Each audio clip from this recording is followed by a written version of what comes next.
जनपद जालौन के तहसील कोंच की उपजिलाधिकारी एसडीएम ज्योति सिंह ने दिव्यांगजनों को रोजगार से जोड़ने के लिए एसडीएम ज्योति सिंह का किया जा रहा है प्रयास अब पूरा होने लगा है।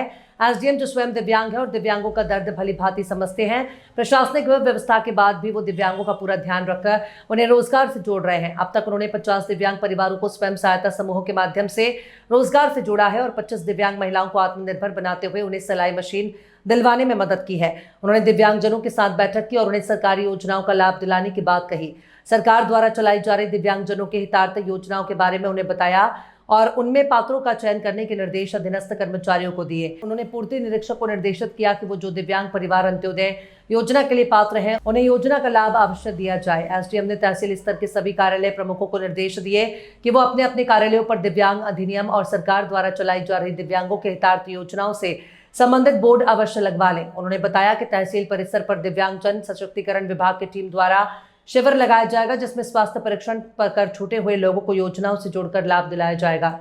हमारा नाम श्याम सुंदर कथुआ है और कोंच निवास के है। आज एसडीएम कोंच को शिकायत की है या मांग की है, क्या मांग थी और क्या निस्तारण किए गए हैं? हमारे यहाँ पर मैं कल एसडीएम साहब से आए थे तो उन्होंने मैंने कहा कि हमारा विकलांग एड का बोर्ड यहाँ पर लगना चाहिए, तो मेरा मैडम ने रातों रात में तत्काल बोर्ड भी लगवा दिया है। और दूसरी मांग थी, हमारे कुछ दिव्यांगजनों के अंत्योदय कार्ड नहीं बने हुए हैं और उनको सूची भी मैंने दी है। जो अपात्र में है उनके पास 5-10 बीघा जमीन भी पाई जाती है, तब भी उनके अंत्योदय कार्ड बने हुए हैं। लेकिन मैंने मैडम को सूची दी है और सूची देने के बाद में कहा है कि हमें इसकी जांच पड़ताल करवाई जाए और जांच पड़ताल कराने के बाद में इसके बाद में हम लिस्ट देंगे उनके पात्रता वाले विकलांगों को अंत्योदय कार्ड। तो अभी आप लोगों के क्या अभी हाँ हितार्थ हैं। अभी आप लोगों के क्या पात्रग्रस्ती के राशन बने हुए हैं? पात्रता वाले नहीं बने हैं, कोई राशन आप लोगों का नहीं बने। कितने समय से आप इस तरीके की मांग कर रहे हैं? जी तो हम कम से कम 5 साल से मांग बराबर लगातार कर रहे हैं राशन कार्ड के विषय में, लेकिन हम लोगों को बहला दिया जाता है, बनाया नहीं जाता। हमारी उम्मीद पूरी है कि मेरी जो उप जिलाधिकारी है वो भी एक दिव्यांग है, वो एक दिव्यांग की प्रॉब्लम को समझती हैं कि दिव्यांगता क्या होती है, क्या नहीं होती, मजबूरियाँ क्या होती हैं, क्या नहीं होती हैं। क्योंकि अभी इतने उप जिलाधिकारी आए लेकिन हमारी किसी ने भी सुनवाई नहीं करी आज दिन तक। तो आपको आश्वासन मिला है कि आपकी जो समस्याएं हैं, जो मांगे हैं, उनको समय से पूर्ण किया जाए? पूरी होगी। तो आप लोग आश्वस्त हैं उनकी? बिल्कुल। मेरा नाम गीता देवी है। अच्छा, कहाँ की रहने वाली? हम करियावली की रहने वाली है। आज एसडीएम कोंच के पास पहुंची थी, क्या मांग है आपकी और किस समस्याओं को लेकर? राशन कार्ड की वजह से मांग रखी हुई है, जैसे कि लाल कार्ड बनवाना है हमें, तो जिसका पात्र नहीं है उसको भी लाल कार्ड है और जो पात्र है उसको लाल कार्ड नहीं है। तो अभी आपका कोई राशन बना हुआ है? राशन बना हुआ है मेरा, सफेद राशन कार्ड है। क्या नाम है आपका? रसूल अहमद। कहाँ के रहने वाले हैं? आराजी लाइन।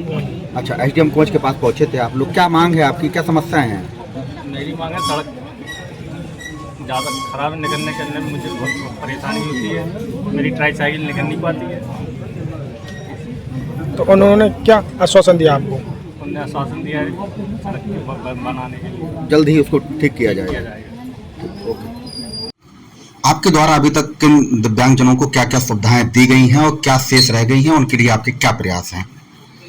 क्योंकि दिव्यांगजन है आवागमन में बहुत ज़्यादा सक्षम नहीं होते हैं, तो मेरी यही वरीयता है कि मेरे कार्यालय में ही उनके समस्त जितनी भी समस्याएं हैं सीयूजी फ़ोन के माध्यम से या यहाँ पर कोई भी पहुँच पा रहा है तो उनका निस्तारण कराना।